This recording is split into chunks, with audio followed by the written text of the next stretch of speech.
Noi ormai ci siamo abituati a questi cambiamenti climatici che poi hanno come risvolto questi eventi atmosferici pesanti. Ho dichiarato lo stato di crisi, lo faccio in maniera puntuale e vedo che andando un po' a strascico, come si dice, poi siccome la procedura è dichiarare lo stato di crisi, raccogliere la conta dei danni, lo fanno i comuni con i cittadini, poi si fa un dossier, si manda a Roma e si chiede l'accesso ai fondi della protezione civile, vedo che alcuni stati di crisi sono stati comunque riconosciuti al Veneto e di risorse, anche se in ritardo, dopo 2 o 3 anni arrivano. Spero che anche questo giro possano arrivare delle risorse.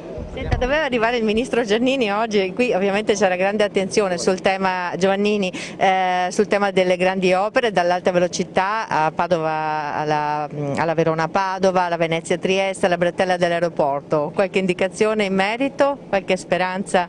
Ci siamo con le grandi opere, ne ho parlato anche ieri col ministro di persona.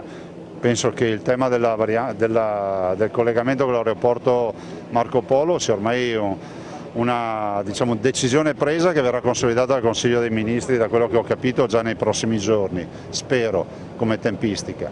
E dall'altro sull'alta velocità nel piano nazionale di resilienza, nel PNRR, così lo pronunciamo bene, e si prevede comunque l'investimento per concludere tutto il tema dell'alta capacità e dell'alta velocità.